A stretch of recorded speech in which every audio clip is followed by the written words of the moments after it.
ವಿದ್ಯಾರ್ಥಿಗಳೇ, ಪ್ರಥಮ PUC ತರಗತಿಗಳನ್ನು ಓದಿ ಉತ್ತೀರ್ಣ ಹೊಂದಿ ದ್ವಿತೀಯ PUC ತರಗತಿಗಳಿಗೆ ಹಾಜರಾಗಿದ್ದೀರಿ. ಇನ್ನು ಮುಂದಕ್ಕೆ ತರಗತಿಗಳಿಗೆ ಕಾಲೇಜುಗಳಿಗೆ ಹೋಗಲಿಕ್ಕಿದ್ದೀರಿ. ಹಾಗೆ ನಿಮಗೆಲ್ಲ ಸ್ವಾಗತವನ್ನು ಬಯಸ್ತಿದ್ದೇನೆ. ನಮ್ಮ ಪದವಿ ಪೂರ್ವ ಶಿಕ್ಷಣ ಮಂಡಳಿ ನಮ್ಮ ದ್ವಿತೀಯ PUC ತರಗತಿಗಳಿಗೆ ನಿರ್ದಿಷ್ಟವಾದಂತಹ ಒಂದು ಪಠ್ಯಪುಸ್ತಕವನ್ನು ನಿಗದಿಪಡಿಸಿದೆ. ಈ ಪಠ್ಯಪುಸ್ತಕವನ್ನು ನೀವು ತಿಳ್ಕೊಳ್ಳುವಂಥದ್ದು ಅತಿ ಅಗತ್ಯ. ನಮ್ಮಲ್ಲಿ ದ್ವಿತೀಯ PUCಗೆ ಪದವಿ ಪೂರ್ವ ಶಿಕ್ಷಣ ಮಂಡಳಿ ಪ್ರಕಟಿಸಿದಂತಹ ಸೂಕ್ಷ್ಮ ಅರ್ಥಶಾಸ್ತ್ರ ಪರಿಚಯ ಅಂಥೇಳಿ ಒಂದು ಪಠ್ಯಪುಸ್ತಕ ಇದೆ. ಇದರೊಂದಿಗೆ ಇನ್ನೊಂದು ವಿಭಾಗ ಸಮಗ್ರ ಅರ್ಥಶಾಸ್ತ್ರ ಪರಿಚಯ ಎಂಬಂಥ ಇನ್ನೊಂದು ವಿಭಾಗ ಇದೆ. ಹೀಗೆ ಎರಡು ಪಠ್ಯಪುಸ್ತಕಗಳು ಈ ವರ್ಷದಲ್ಲಿ, ಶೈಕ್ಷಣಿಕ ವರ್ಷದಲ್ಲಿ ನೀವು ಅಭ್ಯಾಸ ಮಾಡಲಿಕ್ಕಿದ್ದೀರಿ. ಈ ಪಠ್ಯಪುಸ್ತಕಗಳನ್ನು ನೀವು ತೆಗೆದುಕೊಂಡು ನಿಮ್ಮೊಂದಿಗೆ ಈ ಪುಸ್ತಕವನ್ನು ಇಟ್ಟುಕೊಂಡು ಈ ತರಗತಿಗಳನ್ನು ಅಭ್ಯಾಸ ಮಾಡಲಿಕ್ಕೆ ಬಹಳ ಸುಲಭ ಆಗ್ತದೆ. ತರಗತಿಗಳಲ್ಲಿ ನಿಮ್ಮ ಪುಸ್ತಕಗಳಿದ್ದಾಗ ಈ ಪಾಠಗಳು ಸರಿಯಾಗಿ ನಿಮಗೆ ಅರ್ಥ ಮಾಡಿಕೊಂಡು ಹೋಗಲಿಕ್ಕೆ ಸಾಧ್ಯ ಆಗ್ತದೆ. ಅದೇ ರೀತಿ ಪದವಿ ಪೂರ್ವ ಶಿಕ್ಷಣ ಮಂಡಳಿ ಒಂದು ಕ್ವಶ್ಚನ್ ಬ್ಯಾಂಕನ್ನು ವೆಬ್ಸೈಟ್ನಲ್ಲಿ ಪ್ರಕಟಿಸಿದೆ. ಪ್ರಶ್ನಾವಳಿಗಳ ಒಂದು ಸೆಟ್ ಇದೆ. ಅದನ್ನು ನೀವು ಗಮನಿಸಿಕೊಂಡು ಆ ಪ್ರಶ್ನಾವಳಿಗೆ ಅನುಸಾರವಾಗಿ ಈ ಪಠ್ಯಪುಸ್ತಕದಲ್ಲಿ ಇದ್ದಂತಹ ವಿಚಾರಗಳು, ನೀವು ತಿಳಿದುಕೊಂಡಂತಹ ಪಠ್ಯವಸ್ತುಗಳು, ಇದನ್ನೆಲ್ಲ ಸೇರಿಕೊಂಡು ಒಂದು ಕ್ರಮಬದ್ಧವಾದಂತಹ ಪ್ರಶ್ನೋತ್ತರವನ್ನು ನೀವು ನಿಮ್ಮದೇ ಆದ ಕ್ರಮದಲ್ಲಿ ಬರೆದಿಟ್ಟುಕೊಂಡಾಗ ನಿಮಗೆ ಅಭ್ಯಾಸ ಮಾಡಲಿಕ್ಕೆ ಬಹಳ ಸುಲಭ ಆಗ್ತದೆ. ಹಾಗೆ ಇವತ್ತು ಸೂಕ್ಷ್ಮ ಅರ್ಥಶಾಸ್ತ್ರ ಪರಿಚಯ ಆ ವಿಷಯಕ್ಕೆ ಸಂಬಂಧಪಟ್ಟು ಅದರ ಮೊದಲನೇ ಅಧ್ಯಾಯ ಇಂಟ್ರೊಡಕ್ಷನ್ ಚಾಪ್ಟರ್ ಏನಿದೆ ಅದನ್ನು ಇವತ್ತು ತಿಳ್ಕೊಳ್ಳುವ. ಮುಖ್ಯವಾಗಿ ಈ ಇಂಟ್ರೊಡಕ್ಷನ್ ಚಾಪ್ಟ್ರಲ್ಲಿ ಸರಳ ಆರ್ಥಿಕತೆಯ ಬಗ್ಗೆ ಪ್ರಾರಂಭದಲ್ಲಿ ಒಂದು ಟಾಪಿಕ್ ಇದೆ. ನಾವು ಹಿಂದಿನ ತರಗತಿಗಳಲ್ಲಿ ಕಲಿತುಕೊಂಡಂಥ ವಿಚಾರಗಳಿಗೆ ಪೂರಕವಾಗಿ ಇವತ್ತು ಸರಳ ಆರ್ಥಿಕತೆ ಅಂದರೆ ಏನು, ಸರಳ ಆರ್ಥಿಕತೆಯಲ್ಲಿ ಬರುವಂತಹ ವಿಷಯಗಳೇನು ಎಂಬುದನ್ನು ತಿಳ್ಕೊಳ್ಳುವ. ಮೊದಲಿಗೆ ಹಿಂದಿನ ತರಗತಿಯಲ್ಲಿ ಅರ್ಥಶಾಸ್ತ್ರ ಅಂದರೆ ಏನು ಎಂಬುದನ್ನು ನಾವು ತಿಳ್ಕೊಂಡಿದ್ದೇವೆ. ಡೆಫಿನೇಷನ್ ಆಫ್ ಎಕನಾಮಿಕ್ಸ್, ಬಹಳಷ್ಟು ಡೆಫಿನೇಷನ್ಸ್ ಇದೆ, ವ್ಯಾಖ್ಯೆಗಳಿವೆ. ಆದರೆ ಬಹಳ ಸುಲಭವಾಗಿ ನಾವು ಅರ್ಥೈಸಿಕೊಳ್ಳಿಕ್ಕೆ ಅರ್ಥಶಾಸ್ತ್ರ ಅಂದರೆ ಏನು ಎಂಬುದನ್ನು ಹೇಳುವುದಾದರೆ, ಆರ್ಥಿಕ ಚಟುವಟಿಕೆಗಳ ಕುರಿತಾದ ಶಾಸ್ತ್ರ. ಇಷ್ಟು ನೆನಪಿಟ್ಕೊಳ್ಳಿಕ್ಕೆ ಸುಲಭ. ಅರ್ಥಶಾಸ್ತ್ರ ಅಂದರೆ ಏನು ಯಾರಾದರೂ ಕೇಳಿದರೆ, ವಿದ್ಯಾರ್ಥಿಗಳೇ, ನೀವು ಅರ್ಥಶಾಸ್ತ್ರ ಕಲಿಯುವ ವಿದ್ಯಾರ್ಥಿಗಳು, ನಿಮಗೆ ಅರ್ಥಶಾಸ್ತ್ರ ಅಂದರೆ ಏನು ಯಾರಾದರೂ ಕೇಳಿದರೆ ನೀವೇನು ಹೇಳ್ಬೋದು? ಭಾಳ ಸುಲಭವಾಗಿ ಆರ್ಥಿಕ ಚಟುವಟಿಕೆಗಳ ಕುರಿತಾದ ಶಾಸ್ತ್ರ. ಅರ್ಥಶಾಸ್ತ್ರ ಅಂದರೆ ಅಲ್ಲಿ it is A study of economic activities of A human being ಅಂತಿದೆ. ಸಾಮಾನ್ಯ ಜನ ಸಮುದಾಯದಲ್ಲಿ ಜನರು ಯಾವ ರೀತಿ ಆರ್ಥಿಕ ಚಟುವಟಿಕೆಗಳನ್ನು ತೊಡಗಿಕೊಂಡಿದ್ದಾರೆ ಎಂಬುದರ ಕುರಿತಾಗಿ ಅಧ್ಯಯನ ಮಾಡುವುದೇನಿದೆ ಅದೇ ಅರ್ಥಶಾಸ್ತ್ರ. ಇಲ್ಲಿ ಆರ್ಥಿಕ ಚಟುವಟಿಕೆಗಳ ಕುರಿತಾದ ಶಾಸ್ತ್ರ.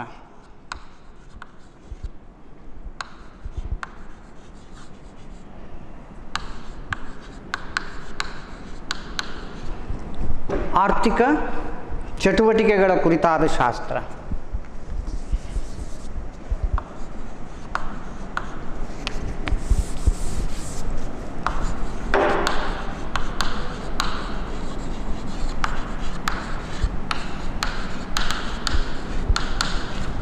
ಆರ್ಥಿಕ ಚಟುವಟಿಕೆಗಳ ಅಧ್ಯಯನ ಅಂತ ಹೇಳಬಹುದು ಅರ್ಥಶಾಸ್ತ್ರ.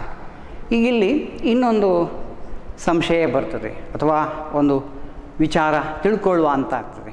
ಆರ್ಥಿಕ ಚಟುವಟಿಕೆಗಳಂದರೆ ಏನು? ಸಾಮಾನ್ಯವಾಗಿ ನಾವು ಆಲೋಚನೆ ಮಾಡ್ತಾ ಹೋದಾಗೆ ಆರ್ಥಿಕ ಚಟುವಟಿಕೆಗಳಂದರೆ ಏನು? ಆದಾಯ ಗಳಿಸುವ ಚಟುವಟಿಕೆಗಳನ್ನು ಆರ್ಥಿಕ ಚಟುವಟಿಕೆಗಳು ಅಂತ ಹೇಳಬಹುದು. ಇಲ್ಲಿ ಆರ್ಥಿಕ ಚಟುವಟಿಕೆಗಳಿಗೆ ನಾವು ಹೇಗೆ ಹೇಳಬಹುದು? ಆದಾಯ ಗಳಿಸುವ ಚಟುವಟಿಕೆಗಳು.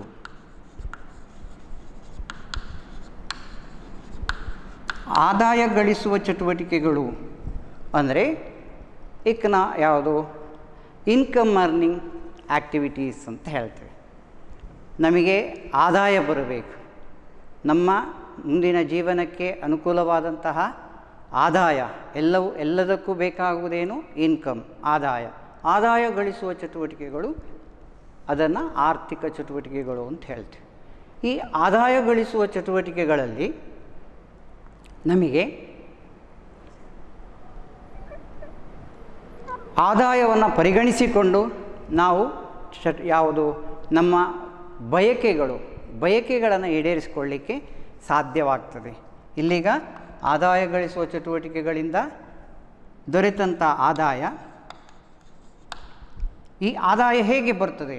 ಚಟುವಟಿಕೆಗಳಲ್ಲಿ ನಮಗೆ ಸರಕುಗಳು ಮತ್ತು ಸೇವೆಗಳು ಉತ್ಪತ್ತಿ ಆಗ್ತದೆ.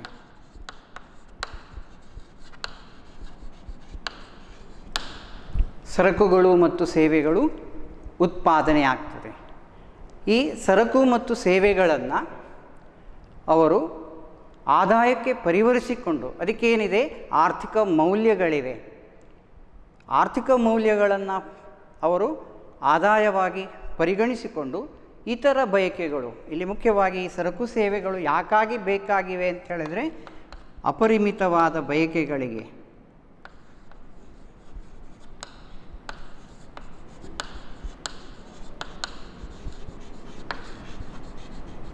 ಅಪರಿಮಿತವಾದಂಥ ಬಯಕೆಗಳು, ಮಾನವನ ಅಪರಿಮಿತವಾದ ಬಯಕೆಗಳಿಗೆ ಈ ಸರಕು ಮತ್ತು ಸೇವೆಗಳ ಅಗತ್ಯಗಳಿವೆ. ಅದರಲ್ಲಿ ನಾವು ಏನು ಹೇಳ್ತೇವೆ ಅಂದರೆ, ಅಪರಿಮಿತವಾದ ಬಯಕೆಗಳು, ಅದಕ್ಕನುಗುಣವಾಗಿ ಉತ್ಪಾದಿಸಲ್ಪಟ್ಟಂತಹ ಸರಕು ಮತ್ತು ಸೇವೆಗಳು ಬಹಳ ಕಡಿಮೆ. ಇಲ್ಲಿ ಸರಕು ಮತ್ತು ಸೇವೆಗಳೇನಾಗಿವೆ? ಇದು ಮಿತವಾಗಿವೆ, ಹಾಗೆ ಸ್ಪರ್ಧಾತ್ಮಕವಾಗಿವೆ ಅಂತ ಹೇಳ್ತೇವೆ. ಪರ್ಯಾಯ ಉಪಯೋಗಗಳನ್ನು ಹೊಂದಿದೆ, ಕಾಂಪಿಟೇಟಿವ್ ಆಗಿರ್ತದೆ ಅಂತ.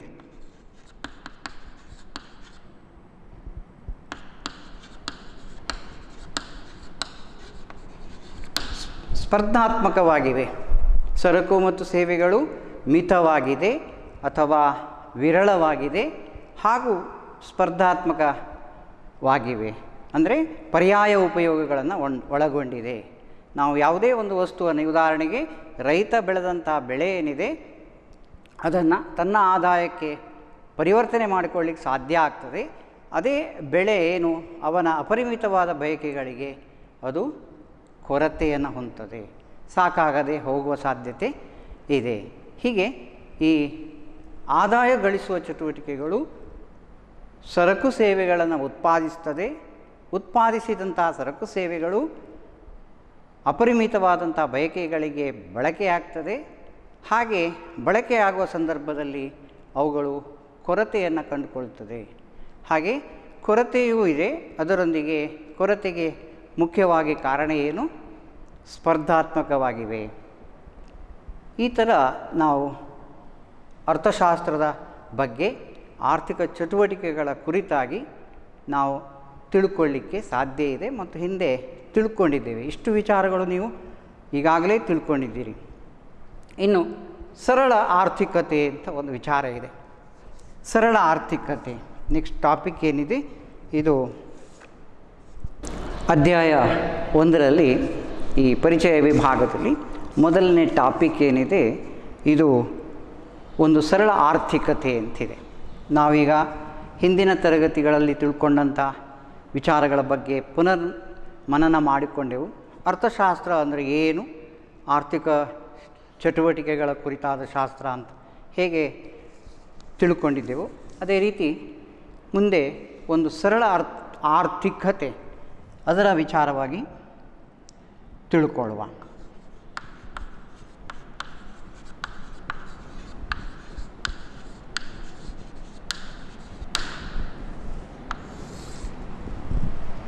ಆರ್ಥಿಕತೆ.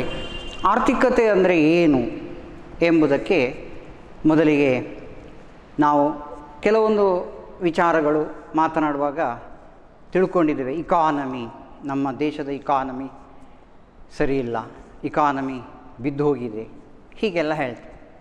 ಇಕಾನಮಿ ಎಂಬ ವರ್ಡ್ ಏನಿದೆ ಅದು ಆರ್ಥಿಕತೆ. ಆರ್ಥಿಕತೆ ಅಥವಾ ಅರ್ಥವ್ಯವಸ್ಥೆ ಇದೆರಡು ಒಂದೇ. ಇಕಾನಮಿ ಮತ್ತು ಇಕನಾಮಿಕ್ ಸಿಸ್ಟಮ್ ಎಂಬುದು ಎರಡು ಒಂದೇ ವಿಚಾರ. ಈಗ ಒಂದು ದೇಶದ ಆರ್ಥಿಕತೆ ಅಂತ ಹೇಳುವಾಗ ಆ ದೇಶದ ಆರ್ಥಿಕ ಚಟುವಟಿಕೆಗಳು ಹೇಗೆ ನಡೀತದೆ, the existence of economic activities ಏನಿದೆ ಅದು ಆರ್ಥಿಕತೆ ಹೇಳ್ತದೆ. ಒಂದು ದೇಶದ ಆರ್ಥಿಕತೆ ಆ ದೇಶದಲ್ಲಿ ಆರ್ಥಿಕ ಚಟುವಟಿಕೆಗಳು ಹೇಗೆ ನಡೀತದೆ, ಯಾವ ರೂಪದಲ್ಲಿ ಇದೆ ಅಥವಾ ಯಾವ ಅಸ್ತಿತ್ವದಲ್ಲಿದೆ ಎಂಬ ವಿಚಾರ. ಇಲ್ಲಿ ಆರ್ಥಿಕತೆ ಅಥವಾ ಅರ್ಥವ್ಯವಸ್ಥೆ ಎರಡೂ ಒಂದೇ ಎಂಬ ವಿಚಾರ ತಿಳ್ಕೊಂಡೆವು. ಈ ಅರ್ಥವ್ಯವಸ್ಥೆಗೆ ಸಂಬಂಧಪಟ್ಟು ಅರ್ಥವ್ಯವಸ್ಥೆಯಲ್ಲಿ ನಾವು ಬಹಳಷ್ಟು ವಿಭಾಗಗಳನ್ನು ನೋಡ್ತೇವೆ.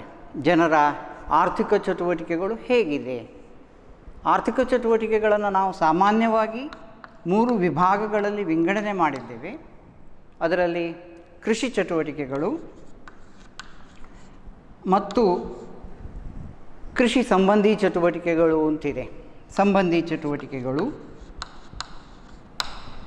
ಹಾಗೆ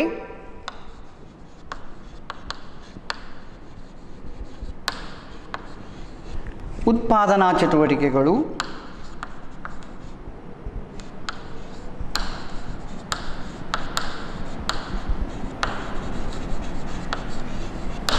ಸೇವಾ ಚಟುವಟಿಕೆಗಳು.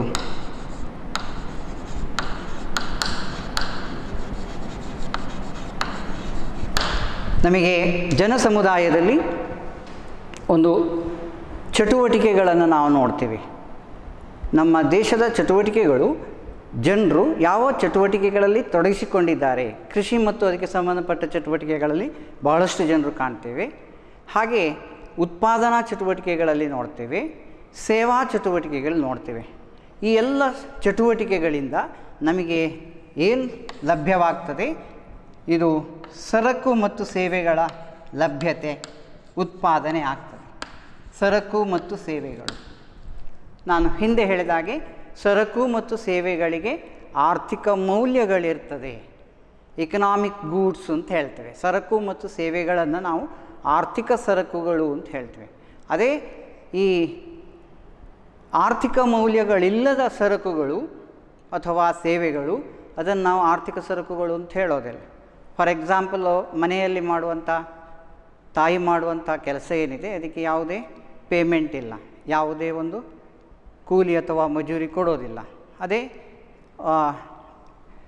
ನಾವು ಏನು ಸಾಮಾನ್ಯವಾಗಿ ಫ್ರೀ ಕ್ಲಾಸ್ ಮಾಡ್ತೇವೆ, ಫ್ರೀ ಟ್ಯೂಷನ್ ಕೊಡ್ತೇವೆ, ಒಬ್ಬನಿಗೆ ಪಾಠ ಮಾಡ್ತೇವೆ, ಹಣ ತಗೊಳ್ಳದೇ ಇರ್ತೇವೆ ಅಥವಾ ಸೇವೆಯನ್ನು ನಾವು ಸೇವಾ ಶುಲ್ಕವಾಗಿ ಪಡೆಯುವುದಿಲ್ಲ.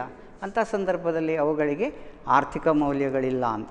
ಹಾಗಾಗಿ ಯಾವುದೇ ಒಂದು ಸರಕು ಸೇವೆಗಳು ಅದು ಆರ್ಥಿಕ ಮೌಲ್ಯಗಳನ್ನು ಹೊಂದಿದ್ದರೆ ಅದನ್ನು ನಾವು ಆರ್ಥಿಕ ಸರಕುಗಳು ಅಂತ ಹೇಳ್ತೇವೆ. ಹಾಗೆ ಈ ಸರಕುಗಳಂದ್ರೆ ಏನು, ಸೇವೆಗಳಂದ್ರೆ ಏನು, ಅದರ ವಿಚಾರವು ಸ್ವಲ್ಪ ಮಟ್ಟಿಗೆ ನಾವಿಲ್ಲಿ ತಿಳ್ಕೊಳ್ಬೇಕಾಗ್ತದೆ. ಸರಕುಗಳನ್ನು ಗೋಚರ ಸರಕುಗಳು ಅಂತ ಹೇಳ್ತೇವೆ. ಸರಕುಗಳನ್ನು ಗೋಚರ ಸರಕುಗಳು, ಕಣ್ಣಿಗೆ ಕಾಣಿಸುವ ಸರಕುಗಳು. ಅಲ್ಲಿ ಒಂದು ಮೂರ್ತ ರೂಪ ಇರ್ತದೆ. ಕಣ್ಣಿಗೆ ಆ ಉತ್ಪಾದನಾ ಸರಕು ಏನು, ಮರದಿಂದ ಮೇಜಾದಾಗ, ಮರದಿಂದ ಒಂದು ಫರ್ನಿಚರ್ ಅಥವಾ ಪೀಠೋಪಕರಣ ಆದಾಗ ಅದಕ್ಕೆ ಒಂದು ಸ್ಪಷ್ಟ ರೂಪ ಸಿಗ್ತದೆ. ಹಾಗೆ ಬಿತ್ತನೆ ಬೀಜಗಳು, ನಾವು ಕೃಷಿ ಉತ್ಪನ್ನಗಳನ್ನು ಪಡೀಬೋದು. ಇದೆಲ್ಲ ಒಂದು ಗೋಚರ ಸರಕುಗಳ ರೂಪದಲ್ಲಿ ಕಾಣ್ತೀವಿ. ಹಾಗಾಗಿ ಅದನ್ನು ನಾವು ಏನು ವಿಸಿಬಲ್ ಗೂಡ್ಸ್ ಅಂತ ಹೇಳ್ತೇವೆ. ಹಾಗೆ ಸೇವೆಗಳನ್ನು ಅಗೋಚರ ಸರಕುಗಳು ಅಂತ ಹೇಳ್ತೇವೆ. ಕಣ್ಣಿಗೆ ಕಾಣಿಸದ ಸೇವೆಗಳು. ಈಗ ನಾವು ಅಧ್ಯಾಪಕರು ಮಾಡುವಂಥ ಉಪನ್ಯಾಸ ಏನಿದೆ ಅದು ಹೇಗೆ ಅಂತ ಹೇಳಬೇಕಾದ್ರೆ ಸ್ವತಃ ಬಂದು ಪಾಠ ಕೇಳಬೇಕಾಗ್ತದೆ. ಅಲ್ಲಿ ಹೇಗೆ ಅಂತ ಹೇಳಲಿಕ್ಕೆ ಬರೋದಿಲ್ಲ, ಅದನ್ನು ಒಂದು ಸ್ಪಷ್ಟತೆಯನ್ನು ಕೊಡಲಿಕ್ಕೆ ಸಾಧ್ಯ ಇಲ್ಲ. ಹಾಗೆ ಸೇವಾ ವಲಯಗಳೆಲ್ಲವೂ ಏನಾಗ್ತದೆ, ಅದು ಅಗೋಚರ ಸರಕುಗಳು. ಹೀಗೆ ಗೋಚರ ಮತ್ತು ಅಗೋಚರ ಸರಕುಗಳು ಅಂಥೇಳಿ ಆರ್ಥಿಕ ಸರಕುಗಳಲ್ಲಿ ನಮಗೆ 2 ವಿಭಾಗ ಕಾಣ್ತೀವಿ. ಹಾಗೆ ಇನ್ನೊಂದು ಸಂಪನ್ಮೂಲಗಳು ಅಂತ. ಈಗ ಇಲ್ಲಿ ಈ ಸರಕು ಮತ್ತು ಸೇವೆಗಳು ಯಾಕಾಗಿವೆ ಎಂಬುದರ ಬಗ್ಗೆ ನಾವು ಸ್ಪಷ್ಟ ನೋಡಿದ್ವಿ. ಜನರು ಯಾಕೆ ಆರ್ಥಿಕ ಚಟುವಟಿಕೆಗಳಲ್ಲಿ ತೊಡಗಿಕೊಂಡಿರ್ತಾರೆ, ಆ ಅರ್ಥವ್ಯವಸ್ಥೆಯಲ್ಲಿ ಕೃಷಿ, ಉತ್ಪಾದನೆ, ಸೇವಾ ವಲಯಗಳು ಯಾಕಿವೆ, ಇದೆಲ್ಲ ನಾವು ಅರ್ಥ ಆಯ್ತು ಈಗ ನಮಗೆ. ಹಾಗಾಗಿ ಸರಕು ಸೇವೆಗಳು, ಉತ್ಪಾದಿಸಲ್ಪಟ್ಟಂಥ ಸರಕು ಸೇವೆಗಳು ಯಾಕಾಗಿವೆ, ಮಾನವನ ಅಪರಿಮಿತವಾದಂಥ ಬಯಕೆಗಳನ್ನು ಈಡೇರಿಸಿಕೊಳ್ಳಿಕ್ಕಾಗಿ ಇದೆ ಅಂತ ನಮಗೆ ಸ್ಪಷ್ಟ ಆಯಿತು. ಹಾಗೆ ಈ ಸರಕು ಸೇವೆಗಳನ್ನು ನಾವು ಉತ್ಪಾದಿಸಲಿಕ್ಕೆ ಬಳಸಿಕೊಳ್ಳುವಂತಹ ವಿಚಾರವನ್ನು ಸಂಪನ್ಮೂಲಗಳು ಅಂತ ಹೇಳ್ತೀವಿ. ಸಂಪನ್ಮೂಲಗಳಂದ್ರೆ ಏನು ಅಂತ. ಸಂಪನ್ಮೂಲಗಳು ಉತ್ಪಾದನೆಗೆ ಬಳಸಿಕೊಳ್ಳುವ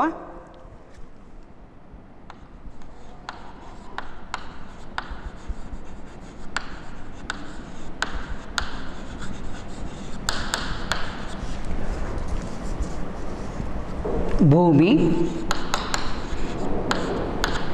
ಹಾಗೆ ಶ್ರಮ, ಬಂಡವಾಳ ಹೇಳಿದ ಕೂಡಲೇ ಮಾನವ ನಿರ್ಮಿತ ಸರಕುಗಳು, ಯಂತ್ರೋಪಕರಣಗಳು, ಕಚ್ಚಾ ವಸ್ತುಗಳು ಹೀಗೆಲ್ಲ ಬರ್ತದೆ.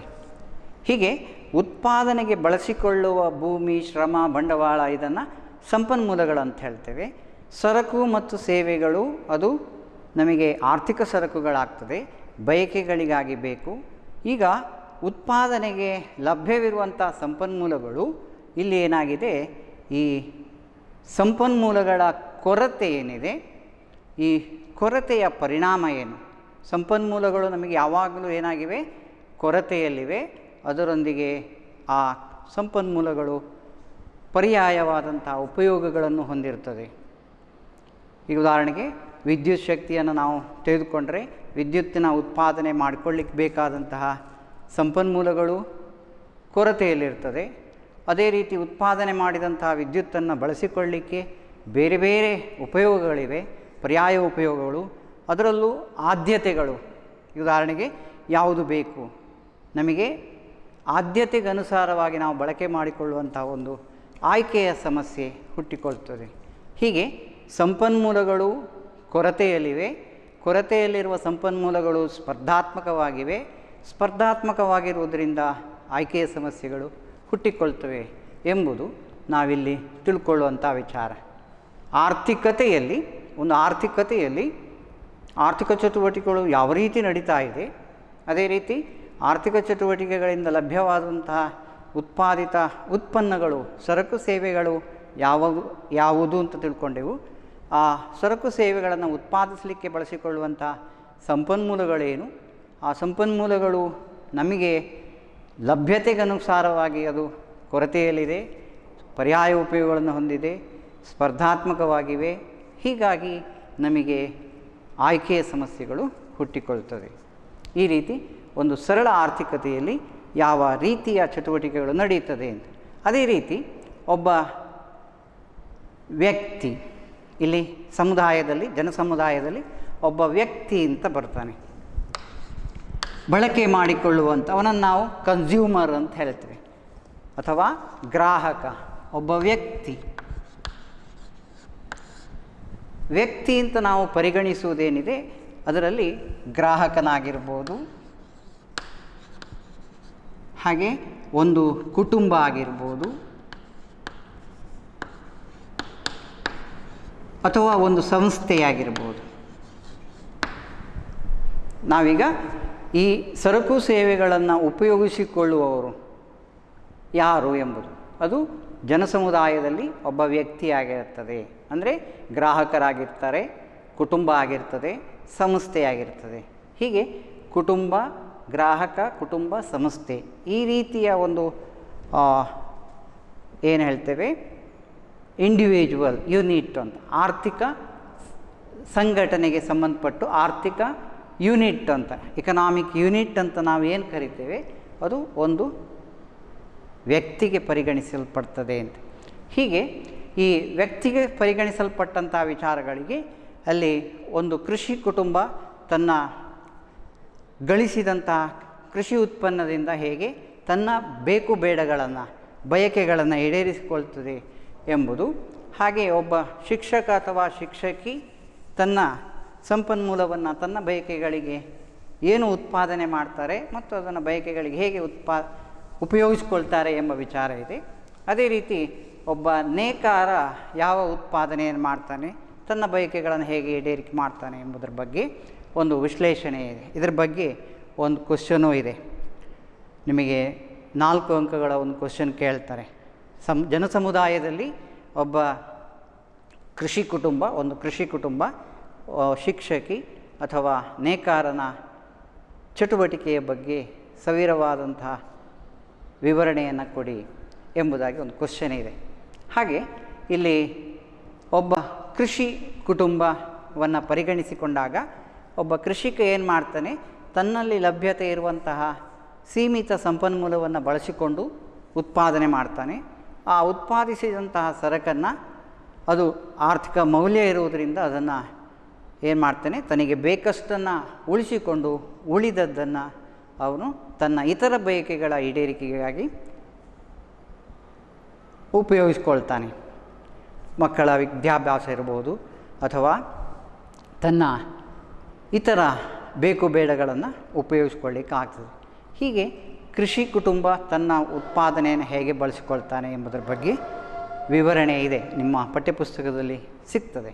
ಅದೇ ರೀತಿ ಒಬ್ಬ ಶಿಕ್ಷಕ ಅಥವಾ ಶಿಕ್ಷಕಿ ತನ್ನ ಇಲ್ಲಿ ಸೇವೆಯನ್ನು ಕೊಡ್ತಾನೆ. ಸೇವಾ ವಲಯದ ಒಂದು ವಿಶ್ಲೇಷಣೆ ಇದೆ.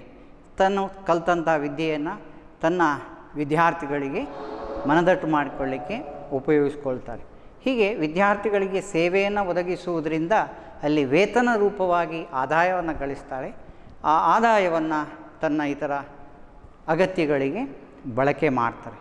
ಅದೇ ರೀತಿ ನೇಕಾರ ಇನ್ನೊಂದು ಉತ್ಪಾದಿತ ಉತ್ಪನ್ನ ಕೈಗಾರಿಕೆಗಳಿಗೆ ಸಂಬಂಧಪಟ್ಟು ನೇಕಾರ ತಾನು ಉತ್ಪಾದಿಸಿದ ಬಟ್ಟೆ, ತನ್ನಲ್ಲಿ ಉತ್ಪನ್ನ ಏನಿದೆ ಆ ನೇಕಾರ ಉತ್ಪಾದಿಸಿದ ಬಟ್ಟೆ ಏನಿದೆ ಆ ಬಟ್ಟೆಯನ್ನು ಮಾರಾಟ ಮಾಡಿ ಅದರಿಂದ ಆದಾಯ ಗಳಿಸಿ ತನ್ನ ಅಗತ್ಯಗಳನ್ನು ಪೂರೈಸ್ತಾನೆ ಅಂತ.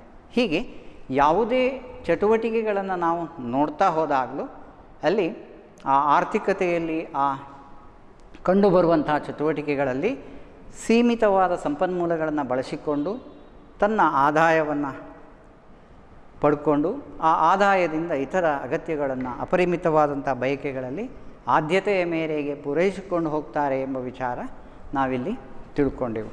ಇದಿಷ್ಟು ಒಂದು ಸರಳ ಆರ್ಥಿಕತೆ ಅಂದರೆ ಏನು ಎಂಬುದರ ಬಗ್ಗೆ. ಹಿಂದಿನ ವಿಚಾರ ಆರ್ಥಿಕತೆಯ ಬಗ್ಗೆ ನಾವು ತಿಳ್ಕೊಂಡೆವು. ಒಂದು ದೇಶದ ಆರ್ಥಿಕತೆ ಯಾವ ಸ್ವರೂಪದಲ್ಲಿದೆ ಎಂಬುದರ ಬಗ್ಗೆ ತಿಳ್ಕೊಂಡ ಮೇಲೆ ಈ ಆರ್ಥಿಕತೆಯ ಕೇಂದ್ರೀಯ ಸಮಸ್ಯೆಗಳೇನು ಅಂತ ಮುಂದಿನ ವಿಚಾರ. ಆರ್ಥಿಕತೆಯ ಕೇಂದ್ರೀಯ ಸಮಸ್ಯೆಗಳು ಅಂತ ಹೇಳಿದರೆ, ಈಗ ನಾವು ಸಂಪನ್ಮೂಲಗಳು ಭಾಳಷ್ಟು ಕೊರತೆಯಲ್ಲಿದೆ. ಆರ್ಥಿಕತೆಯಲ್ಲಿ ನಮಗೆ ಲಭ್ಯವಾಗುವಂಥ ಉತ್ಪಾದಿತ ಸರಕುಗಳು ಸೇವೆಗಳು, ಹಾಗೆ ಆ ಸರಕು ಸೇವೆಗಳ ಉತ್ಪಾದನೆಗೆ ಬೇಕಾದಂತಹ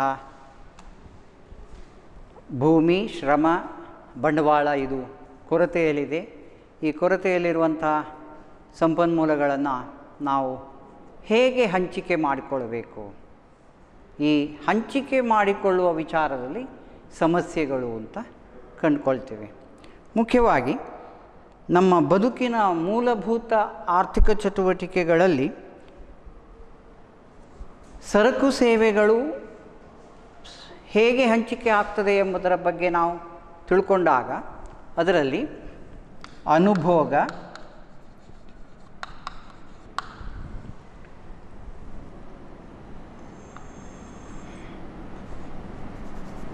ವಿತರಣೆ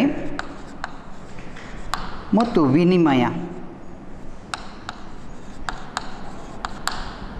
ಈ 3 ವಿಚಾರಗಳಲ್ಲಿ ಅನುಭೋಗ, ವಿತರಣೆ, ವಿನಿಮಯ, ಇವುಗಳಲ್ಲಿ ನಾವು ಏನು ನೋಡ್ತೇವೆ, ಆರ್ಥಿಕ ಸರಕು ಸೇವೆಗಳು ಹಂಚಿಕೆ ಆಗ್ತಾ ಹೋಗ್ತವೆ. ಅದೇ ರೀತಿ ಆರ್ಥಿಕ ಸಂಪನ್ಮೂಲಗಳನ್ನು ನಾವು ಹಂಚಿಕೆ ಮಾಡುವಂಥ ವಿಚಾರಗಳಿಗೆ ಸಂಬಂಧಪಟ್ಟು ನಮ್ಮಲ್ಲಿರುವಂಥ ಸಂಪನ್ಮೂಲಗಳೇನು, ಆ ಸಂಪನ್ಮೂಲಗಳು ಗುರುತಿಸಿಕೊಂಡು ಯಾವ ರೀತಿಯಲ್ಲಿ ಅದನ್ನು ಉತ್ಪಾದಿಸಬೇಕು, ಹಾಗೆ ಆ ಉತ್ಪಾದಿಸಿದಂಥ ಸರಕುಗಳು ಹೇಗೆ ವಿನಿಮಯಗೊಳ್ಳಬೇಕು, ವಿತರಣೆಗೊಳ್ಳಬೇಕು ಎಂಬುದರ ಬಗ್ಗೆ ವಿಶ್ಲೇಷಣೆ ಮಾಡಿದಾಗ ಆ ವಿಶ್ಲೇಷಣೆ ನಮಗೆ ಸೆಂಟ್ರಲ್ ಪ್ರಾಬ್ಲಮ್ಸ್ ಅಂತ ಹೇಳ್ತೇವೆ. ಆರ್ಥಿಕತೆಯ ಕೇಂದ್ರೀಯ ಸಮಸ್ಯೆಗಳಲ್ಲಿ ಸಂಪನ್ಮೂಲಗಳ ಹಂಚಿಕೆಗೆ ಸಂಬಂಧಿಸಿದ ಸಮಸ್ಯೆಗಳು ಅಂತ ಪರಿಗಣಿಸಲ್ಪಟ್ಟಾಗ ಅದರಲ್ಲಿ ಒಂದು, ಏನನ್ನು ಉತ್ಪಾದಿಸಬೇಕು,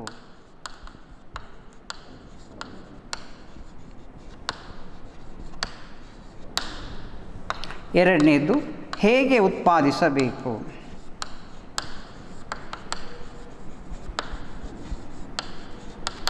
ಮೂರನೇ ವಿಚಾರ ಯಾರಿಗಾಗಿ ಉತ್ಪಾದಿಸಬೇಕು,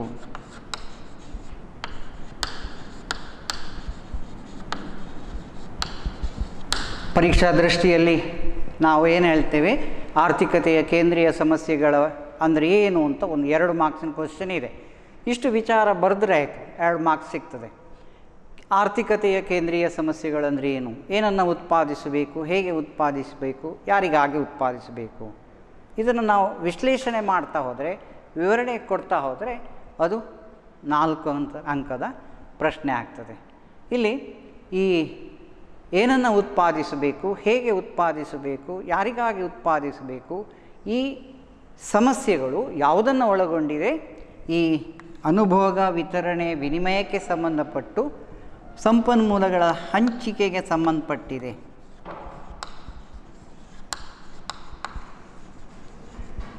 ಸಂಪನ್ಮೂಲಗಳನ್ನು ನಾವು ಸಮರ್ಪಕವಾಗಿ ಹಂಚಿಕೆ ಮಾಡೋದರ ಅಗತ್ಯ ಏನಿದೆ, ಇದು ಏನಾಗಿವೆ, ಕೊರತೆಯಲ್ಲಿದೆ, ಅದರೊಂದಿಗೆ ಸ್ಪರ್ಧಾತ್ಮಕವಾಗಿವೆ. ಈ ಕಾರಣಕ್ಕಾಗಿ ಆಯ್ಕೆಯ ಸಮಸ್ಯೆ ಇದೆ. ಹೀಗೆ ಸಂಪನ್ಮೂಲಗಳ ಹಂಚಿಕೆ, ಕೊರತೆ, ಸ್ಪರ್ಧಾತ್ಮಕವಾಗಿರುವುದು, ಆಯ್ಕೆಯ ಸಮಸ್ಯೆ ಹುಟ್ಟಿಕೊಳ್ಳಲಿಕ್ಕೆ ಕಾರಣವಾದ್ದು, ಈ ವಿಚಾರಗಳಿಗೆ ಸಂಬಂಧಿಸಿ ನಾವು ಅದನ್ನು ಪ್ರಾಬ್ಲಮ್ಸ್ ಅಂತ ಹೇಳ್ತೀವಿ. ಹೀಗೆ 1ನೇ ವಿಚಾರವನ್ನು ತಿಳ್ಕೊಂಡ್ರೆ ಏನನ್ನು ಉತ್ಪಾದಿಸಬೇಕು, ಇದು ಒಂದು ಆಯ್ಕೆಯ ವಿಚಾರಕ್ಕೆ ಸಂಬಂಧಪಟ್ಟು ಹೇಳ್ತದೆ. ಆಯ್ಕೆಯ ಸಮಸ್ಯೆ ಇದು ಏನನ್ನು ಹೇಳ್ತದೆ, ಆಯ್ಕೆಯ ಸಮಸ್ಯೆಯನ್ನು ಸೂಚಿಸ್ತದೆ. ಆಯ್ಕೆಯ ಸಮಸ್ಯೆ, ಸಂಪನ್ಮೂಲಗಳನ್ನು ನಾವು ಹೇಗೆ ಆಯ್ಕೆ ಮಾಡಿಕೊಳ್ಬೇಕು, ನಮ್ಮಲ್ಲಿ ಲಭ್ಯವಿರುವ ಸಂಪನ್ಮೂಲಗಳೇನು, ಅದನ್ನು ಯಾವ ಪ್ರಮಾಣದಲ್ಲಿ ಉತ್ಪಾದಿಸಬೇಕು, ಹಾಗೆ ಆ ಉತ್ಪಾದನೆಗೆ ಬೇಕಾದಂತಹ ಬಂಡವಾಳ ಸರಕುಗಳು, ಹಾಗೆ ಶ್ರಮಶಕ್ತಿ, ಭೂಮಿ, ಇದೆಲ್ಲವನ್ನು ಪರಿಗಣಿಸಿಕೊಂಡು ನಮ್ಮ ಉತ್ಪಾದನಾ ಮಟ್ಟ ಯಾವ ರೀತಿಯಲ್ಲಿರಬೇಕು ಎಂಬುದನ್ನು ನಿರ್ಧರಿಸುವುದು. ಸಂಪನ್ಮೂಲಗಳನ್ನು ನಾವು ಗುರುತಿಸಿಕೊಂಡು ಅದನ್ನು ಆಯ್ಕೆ ಮಾಡಿಕೊಳ್ಳುವುದು, ಆದ್ಯತೆಯ ಮೇಲೆ ಆಯ್ಕೆ ಮಾಡಿಕೊಂಡು ಅದನ್ನು ಉತ್ಪಾದಿಸುವುದು ಹೇಗೆ ಎಂಬುದರ ವಿಚಾರವಾಗಿ ಒಂದು ಆರ್ಥಿಕತೆ ನಿಂತಿರುತ್ತದೆ. ಹಾಗೆ 2ನೇ ವಿಚಾರ ಏನಿದೆ, ಹೇಗೆ ಉತ್ಪಾದಿಸಬೇಕು. ಈ ಹೇಗೆ ಉತ್ಪಾದಿಸಬೇಕು ಇದು ಉತ್ಪಾದನಾ ತಂತ್ರಜ್ಞಾನವನ್ನು ಪರಿಗಣಿಸಿಕೊಂಡಿರ್ತದೆ. ಇಲ್ಲಿ ಇದನ್ನು ನಾವು ಏನು ಹೇಳ್ತೇವೆ, ಕಾರ್ಯತಂತ್ರದ ಸಮಸ್ಯೆ.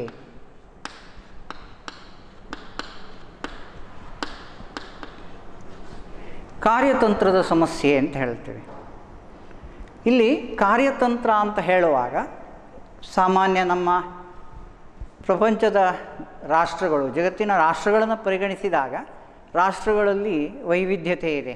ನಾವು ಸಾಮಾನ್ಯವಾಗಿ ಅದನ್ನು ಪ್ರಮುಖವಾಗಿ ಅಭಿವೃದ್ಧಿ ಹೊಂದುತ್ತಿರುವ ರಾಷ್ಟ್ರಗಳು, ಹಾಗೆ ಅಭಿವೃದ್ಧಿ ಹೊಂದಿದ ರಾಷ್ಟ್ರಗಳು ಅಂತ ಪರಿಗಣಿಸಿದ್ದೇವೆ. ಡೆವಲಪ್ಡ್ ಕಂಟ್ರೀಸ್ ಮತ್ತು ಡೆವಲಪಿಂಗ್ ಕಂಟ್ರೀಸ್ ಅಂತ. ಈ ಮುಂದಿನ ವಿಚಾರದಲ್ಲಿ ಬರ್ತದೆ ಯಾವ ರಾಷ್ಟ್ರಗಳಿಗೆ ಈ ಸಮಸ್ಯೆಗಳು ಹೇಗೆ ಪರಿಹರಿಸಲ್ಪಡುತ್ತದೆ ಎಂಬುದು. ಯಾಕೆ ನಾನು ಆ ವಿಚಾರ ಹೇಳಿದೆ ಅಂದರೆ, ಹೇಗೆ ಉತ್ಪಾದಿಸಬೇಕು. ಒಂದು ದೇಶದ ಲಭ್ಯತೆ, ಸಂಪನ್ಮೂಲಗಳ ಲಭ್ಯತೆಗೆ ಅನುಗುಣವಾಗಿ ಅಲ್ಲಿ ಕಾರ್ಯತಂತ್ರವನ್ನು ರೂಪಿಸಿಕೊಳ್ಳುವುದರ ಅವಶ್ಯಕತೆ ಇದೆ. ಪ್ರಾಬ್ಲಮ್ ಆಫ್ ಟೆಕ್ನಿಕ್ಸ್ ಅಂತ ಹೇಳ್ತೇವೆ ಇಲ್ಲಿ. ಇದು ಪ್ರಾಬ್ಲಮ್ ಆಫ್ ಚಾಯ್ಸ್, ಇದು ಪ್ರಾಬ್ಲಮ್ ಆಫ್ ಟೆಕ್ನಿಕ್ಸ್. ಹೇಗೆ ಉತ್ಪಾದಿಸಬೇಕು? ಪ್ರಾಬ್ಲಮ್ ಆಫ್ ಟೆಕ್ನಿಕ್ಸಲ್ಲಿ ನಾವು ಲೇಬರ್ ಇಂಟೆನ್ಸಿವ್ ಆಗಿದೆಯೋ ಅಥವಾ ಕ್ಯಾಪಿಟಲ್ ಇಂಟೆನ್ಸಿವ್ ಆಗಿರಬೇಕು ಅಂತ ನಿರ್ಧಾರ ಮಾಡ್ತೇವೆ. ಏನದು ಲೇಬರ್ ಇಂಟೆನ್ಸಿವ್ ಅಂದರೆ ಏನು ಅಂತ? ಇಲ್ಲಿ ಶ್ರಮ ಸಾಂದ್ರ ಉತ್ಪಾದನೆ ಬೇಕು. ಈಗ ಉದಾಹರಣೆಗೆ ನಮ್ಮ ಭಾರತದಂಥ ರಾಷ್ಟ್ರದಲ್ಲಿ ಜನಸಂಖ್ಯೆ, ಅಪಾರವಾದಂಥ ಜನಸಂಖ್ಯೆ ಇದೆ, ಶ್ರಮಶಕ್ತಿಯ ಲಭ್ಯತೆ ಇದೆ. ಈ ಶ್ರಮಶಕ್ತಿಯನ್ನು ನಾವು ಹೇಗೆ ಪರಿಗಣಿಸಿಕೊಳ್ಳಬಹುದು, ಉಪಯೋಗಿಸ್ಕೊಳ್ಬೋದು? ನಮ್ಮ ಉತ್ಪಾದನೆಯಲ್ಲಿ ತೊಡಗಿಸ್ಕೊಳ್ಳುವಂಥದ್ದು. ಉತ್ಪಾದನೆಯಲ್ಲಿ ತೊಡಗಿಸಿಕೊಂಡಾಗ ಶ್ರಮಶಕ್ತಿಯನ್ನೇ ಬಳಕೆ ಮಾಡಿಕೊಂಡು ಉತ್ಪಾದನೆಯಲ್ಲಿ ತೊಡಗಿಸ್ಕೊಳ್ಳೋದಕ್ಕೆ ನಾವು ಲೇಬರ್ ಇಂಟೆನ್ಸಿವ್ ಟೆಕ್ನಿಕ್ ಅಂತ ಹೇಳ್ತೇವೆ. ಏನದು? ಶ್ರಮ ಸಾಂದ್ರ ಉತ್ಪಾದನೆ ಅಂತ ಹೇಳ್ತೇವೆ. ಶ್ರಮ ಸಾಂದ್ರ, ಲೇಬರ್ ಇಂಟೆನ್ಸಿವ್ ಅಂತ. ಇನ್ನೊಂದು ವಿಚಾರ ಏನಿದೆ, ಇದು ಕ್ಯಾಪಿಟಲ್ ಇಂಟೆನ್ಸಿವ್, ಬಂಡವಾಳ ಸಾಂದ್ರ ಉತ್ಪಾದನೆ. ಬಂಡವಾಳ ಸಾಂದ್ರ, ಇಲ್ಲಿ ಬಂಡವಾಳ, ಇಲ್ಲಿ ಏನಿದೆ, ಬಂಡವಾಳಕ್ಕೆ ಕೊರತೆ ಇಲ್ಲ.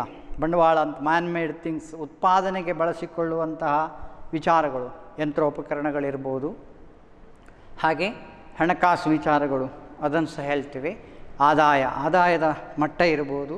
ಇದನ್ನೆಲ್ಲ ಪರಿಗಣಿಸಿಕೊಂಡಾಗ ಅಲ್ಲಿ ಕ್ಯಾಪಿಟಲ್ ಇಂಟೆನ್ಸಿವ್ ಅಂತ ಹೇಳ್ತೀವಿ. ಒಂದು ದೇಶದ ಸ್ಥಿತಿಗತಿಯನ್ನು ಪರಿಗಣಿಸಿಕೊಂಡು ಆರ್ಥಿಕ ಚಟುವಟಿಕೆಗಳು ಯಾವ ರೀತಿಯಲ್ಲಿ ತನ್ನ ಉತ್ಪಾದನೆಯನ್ನು ಹೆಚ್ಚಿಸಿಕೊಳ್ಳಲಿಕ್ಕೆ ಸಾಧ್ಯ ಇದೆ. ಶ್ರಮದ ಬಳಕೆಯಿಂದ ಉತ್ಪಾದನೆಯನ್ನು ಹೆಚ್ಚಿಸ್ಕೊಳ್ಬೋದು, ಅಥವಾ ಬಂಡವಾಳವನ್ನು ನಾವು ಹೂಡಿಕೆ ಮಾಡೋದ್ರ ಮೂಲಕ ಬಂಡವಾಳ ಸಾಂದ್ರ, ಬಂಡವಾಳದ ಹೆಚ್ಚು ಬಂಡವಾಳವನ್ನು ಉಪಯೋಗಿಸ್ಕೊಳ್ಳೋದ್ರ ಮೂಲಕ ಅದನ್ನು ಉತ್ಪಾದನೆ ಮಾಡ್ಬೋದು. ಇನ್ನು 2 ವಿಚಾರಗಳು ನೋಡಿದೆವು, ಆಯ್ಕೆಯ ಸಮಸ್ಯೆ ಹಾಗೆ ಕಾರ್ಯತಂತ್ರದ ವ್ಯವಸ್ಥೆ ಸಮಸ್ಯೆ. ಕೊನೆಯದಾಗಿರುವುದು ಈ ಯಾರಿಗಾಗಿ ಉತ್ಪಾದಿಸಬೇಕು. ಸರಕು, ಉತ್ಪಾದಿಸಿದ ಸರಕು ಮತ್ತು ಸೇವೆಗಳು ಯಾರಿಗಾಗಿ, ನಮ್ಮ ಯಾವ ಒಂದು ದೇಶದ ಜನರ ಬಯಕೆಗಳೇನು, ಅವರ ಸಾಮರ್ಥ್ಯಗಳೇನು, ಇದನ್ನು ಸಹ ನಾವು ಪರಿಗಣಿಸ್ತೇವೆ. ಈಗ ನಾವು ಭಾರತದಂಥ ರಾಷ್ಟ್ರದಲ್ಲಿ ಹೈಫೈ ಟೆಕ್ನಿಕ್ಸ್ ಅಥವಾ ಹೈಫೈ ವಸ್ತುಗಳನ್ನೇ, ಉತ್ತಮ ಆಧುನಿಕ ನೆಲೆಯಲ್ಲಿ ಉತ್ಪಾದಿಸಿದ ಸರಕುಗಳನ್ನು ಉತ್ಪಾದನೆ ಮಾಡಿ ಜನರಿಗೆ ಒದಗಿಸಿಕೊಟ್ರೆ ಏನಾಗ್ತದೆ? ಇಲ್ಲಿ ಭಾರತದಂಥ ಜನತೆಯಲ್ಲಿ ಏನಿದೆ, ಶ್ರೀಮಂತರ ವರ್ಗ ಬೇರೆ, ಬಡವರ ವರ್ಗ ಜಾಸ್ತಿ ಇದೆ. ಶ್ರೀಮಂತರು ಕಡಿಮೆ ಇದ್ದಾರೆ, ಬಡವರು ಜಾಸ್ತಿ ಇದ್ದಾರೆ. ಅಲ್ಲಿ ಇನ್ಈಕ್ವಾಲಿಟಿ ಇದೆ. ಶ್ರೀಮಂತ ಬಡವರ ನಡುವೆ ಒಂದು ರೀತಿಯ ಅಂತರ ಜಾಸ್ತಿ ಇದೆ. ಹಾಗಾಗಿ ಶ್ರೀಮಂತಿಕೆಯ ವಸ್ತುಗಳು, ಶ್ರೀಮಂತ ಜನರು ಬಳಸುವಂಥ ವಸ್ತುಗಳೇನಿದೆ, ಆ ಹೈಫೈ ವಸ್ತುಗಳೇನಿದೆ, ಅದಕ್ಕೆ ಜನರ ಬೇಡಿಕೆ ಕಡಿಮೆ ಇದೆ. ನಮ್ಮಲ್ಲಿ ಏನಿದೆ, ಬಡತನದ ಪ್ರಮಾಣ, ಆದಾಯದ ಮಟ್ಟ, ನಾವು ಅದನ್ನು ಬಡತನವನ್ನು ಏನು ಹೇಳ್ತೀವಿ, ಆದಾಯದ ಮಟ್ಟದ ಆಧಾರದಲ್ಲಿ ನಿರ್ಧಾರ ಮಾಡ್ತೇವೆ. ಆ ಆದಾಯದ ಮಟ್ಟ ಕಡಿಮೆ ಆದ ಹಾಗೆ ಅವರ ಪರ್ಚೇಸಿಂಗ್ ಪವರ್ ಅಂತ ಹೇಳ್ತೀವಿ, ತೆಗೆದುಕೊಳ್ಳುವ ಕೊಳ್ಳುವ ಸಾಮರ್ಥ್ಯ ಏನಿದೆ ಅದು ಕಡಿಮೆ ಆಗ್ತದೆ. ಹಾಗೆ ಜನರನ್ನು ಗಮನಿಸಿಕೊಂಡು, ಒಂದು ದೇಶದ ಜನರ ಬೇಕು ಬೇಡಗಳನ್ನು ಗಮನಿಸಿಕೊಂಡು ಯಾರಿಗಾಗಿ ಉತ್ಪಾದಿಸಬೇಕು, ಅಲ್ಲಿ ಶ್ರೀಮಂತಿಕೆಯ ವಸ್ತುಗಳನ್ನು ಆಧುನಿಕ ನೆಲೆಯಲ್ಲಿ ಉತ್ಪಾದಿಸಬೇಕು, ಅಥವಾ ಬಡವರಿಗಾಗಿ ಬಳಕೆಗೆ ಬೇಕಾದಂತಹ ಕಡಿಮೆ ದರ್ಜೆಯ, ಕಡಿಮೆ ಬೆಲೆಯ ವಸ್ತುಗಳನ್ನು ಉತ್ಪಾದಿಸಬೇಕು. ಇದನ್ನು ನಿರ್ಧಾರ ಮಾಡೋದೇನಿದೆ, ಇದು ವಿನಿಮಯಕ್ಕೆ ಸಂಬಂಧಪಟ್ಟು ವಿನಿಮಯದ ಸಮಸ್ಯೆ ಆಗ್ತದೆ. ಪ್ರಾಬ್ಲಮ್ ಆಫ್ ಡಿಸ್ಟ್ರಿಬ್ಯೂಷನ್ ಅಂತ ಹೇಳ್ತೇವೆ. ಏನು, ಈಗ ಕಾರುಗಳ ಉತ್ಪಾದನೆಯ ಬದಲಿಗೆ ನಮ್ಮ ದೇಶದ ಅನುಭೋಗಿ ಸರಕುಗಳು, ನಮ್ಮ ದೇಶದ ಜನರಿಗೆ ಅನುಭೋಗಿ ಸರಕುಗಳನ್ನೇ ನಾವು ಹೆಚ್ಚು ಉತ್ಪಾದನೆ ಮಾಡಿದಾಗ ಹೆಚ್ಚು ಜನರಿಗೆ ಅದು ಲಭ್ಯವಾಗ್ತದೆ. ಕೊರತೆಯ ಸಂಪನ್ಮೂಲಗಳನ್ನು ನಾವು ಸಮರ್ಪಕವಾಗಿ ಹಂಚಿಕೆ ಮಾಡಿದಾಗ ಆಗ್ತದೆ. ಇಲ್ಲ, ಶ್ರೀಮಂತಿಕೆಯ ಸರಕುಗಳೇ ಉತ್ಪಾದನೆ ಮಾಡಿದಾಗ ಅಲ್ಲಿ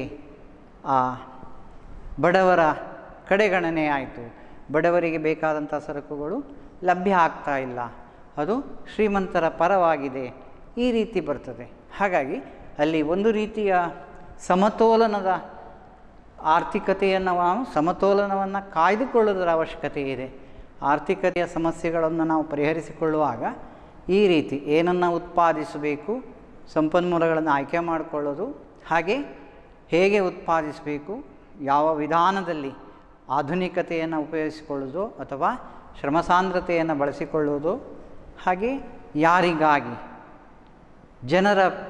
ಜನರನ್ನು ಗಮನಿಸಿಕೊಂಡು ಜನರ ಬೇಡಿಕೆಯನ್ನು ಗಮನಿಸಿಕೊಂಡು ಉತ್ಪಾದನೆ ಮಾಡಬೇಕು ಎಂಬ ವಿಚಾರ ತಿಳ್ಕೊಳ್ತೀವಿ. ಹೀಗೆ ಈ ಆರ್ಥಿಕತೆಯ ಕೇಂದ್ರೀಯ ಸಮಸ್ಯೆಗಳು ಪ್ರಾಮುಖ್ಯವಾಗಿ ಕೊರತೆಯ ಸಂಪನ್ಮೂಲಗಳ ಸಮರ್ಪಕ ಹಂಚಿಕೆಗೆ ಸಂಬಂಧಿಸಿದ ಸಮಸ್ಯೆಗಳಾಗಿವೆ ಎಂಬುದನ್ನು ತಿಳ್ಕೊಂಡೆವು.